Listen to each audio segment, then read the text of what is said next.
Halo semuanya, kembali lagi dengan saya, Josephine Kristianti Saputra. Nah, di video kali ini saya akan menjelaskan tentang YouTube testing. Langsung saja, topik pembelajaran kita pada video kali ini adalah yang pertama, penjelasan tentang testing, yang kedua, penjelasan tentang macam-macam testing, yang ketiga, penjelasan tentang unit testing, yang keempat, penjelasan tentang fungsional testing, dan yang terakhir adalah penjelasan tentang acceptance testing. Oke, jadi yang pertama, apa itu testing? Testing atau pengujian adalah proses eksekusi suatu program dengan maksud menemukan kesalahan. Secara umum, pengujian dilakukan untuk menentukan perbedaan antara hasil yang diharapkan dengan hasil sebenarnya. Suatu pengujian dikatakan berhasil apabila menemukan kesalahan-kesalahan yang belum terdeteksi. Target pengujian dapat bervariasi, modul tunggal, sekelompok modul, atau terkait dengan tujuan, penggunaan, perilaku, dan struktur, atau keseluruhan sistem. 3 tahap uji dapat dibedakan, yaitu yang pertama unit testing, integration testing, dan system testing. Kita masuk ke developing with test.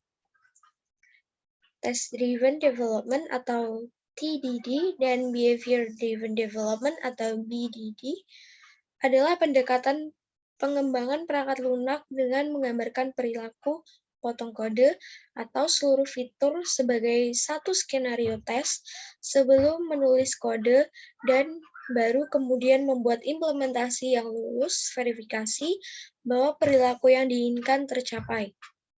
Perbedaan antara test-driven development atau TDD dan development-driven development atau maksud saya behavior-driven development atau BDD adalah yang pertama, BDD berfokus pada aspek perilaku sistem sejak aspek implementasi sistem yang menjadi fokus TDD. Kemudian yang kedua, BDD memberikan pemahaman yang lebih jelas tentang apa yang harus dilakukan sistem dari perspektif pengembang dan pengguna. TDD hanya memberi pengembang pemahaman tentang apa yang harus dilakukan sistem. Perbedaan yang ketiga adalah BDD memungkinkan pengembang dan pengguna untuk bekerja sama dalam analisis kebutuhan yang terkandung dalam kode sumber sistem. Kemudian, when and how to test. Sementara pendekatan pengujian pertama yang dijelaskan di atas masuk akal untuk proyek jangka panjang dan relatif kompleks. Itu bisa berlebihan untuk proyek yang lebih sederhana. Ada beberapa indikator kapan waktu yang tepat, yaitu yang pertama, proyek sudah besar dan kompleks. Yang kedua, persyaratan proyek mulai menjadi kompleks. Proyek tumbuh secara terus-menerus. Yang ketiga, proyek dimaksudkan untuk jangka panjang. Yang keempat, biaya kegagalan terlalu tinggi. Oke, kita masuk ke testing environment setup.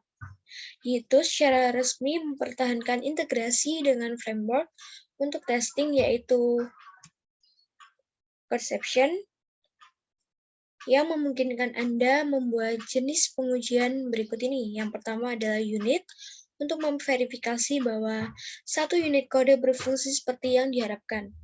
Kemudian yang kedua, fungsional, yaitu untuk memverifikasi skenario dari perspektif pengguna melalui emulasi browser. Yang ketiga, acceptance, untuk memverifikasi skenario dari perspektif pengguna di browser. Conception sudah diinstal sebelumnya dengan template Y Basic dan Y Advanced. Jika Anda tidak menggunakan salah satu template ini, Conception dapat diinstal dengan mengeluarkan perintah konsol berikut ini. Jadi kita bisa mengetikkannya kepada command prompt kita. Oke, lanjut ke unit testing. Unit testing memverifikasi bahwa satu unit kode berfungsi seperti yang diharapkan. Artinya, dengan parameter input yang berbeda, pengujian memverifikasi metode kelas mengembalikan hasil yang diharapkan. Unit testing biasanya dikembangkan oleh orang yang menulis kelas yang sedang diuji. Pengujian unit dibangun di atas PHP unit dan opsional conception, sehingga disarankan untuk membaca dokumen mereka, yaitu Anda bisa mengaksesnya di sini,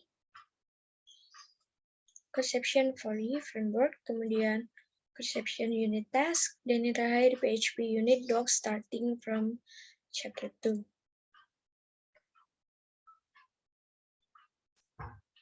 Oke, berikutnya adalah functional testing. Tes fungsional memverifikasi skenario dari perspektif pengguna. Ini mirip dengan tes acceptance, tetapi tidak berkomunikasi melalui HTTP. Ini mengisi seperti parameter post dan get, dan kemudian mengeksekusi instance aplikasi langsung dari kode. Tes fungsional umumnya lebih cepat daripada tes acceptance dan memberikan data historik kegagalan dengan detail. Pengujian fungsional diimplementasikan dengan bantuan framework conception yang memiliki dokumentasi yang bagus tentangnya. Nah, Anda bisa mengaksesnya di sini, conception for the framework dan conception functional test. Berikutnya adalah acceptance testing. Tes penerimaan memverifikasi skenario dari perspektif pengguna. Aplikasi yang diuji diakses melalui PHP browser atau browser nyata. Dalam kedua kasus, browser berkomunikasi melalui HTTP, sehingga aplikasi harus dilayani melalui server web. Pengujian penerimaan diimplementasikan dengan bantuan kerangka conception yang memiliki dokumentasi yang bagus tentangnya. Anda bisa mengakses dokumen tersebut di Conception for the Framework dan Conception Acceptance Test.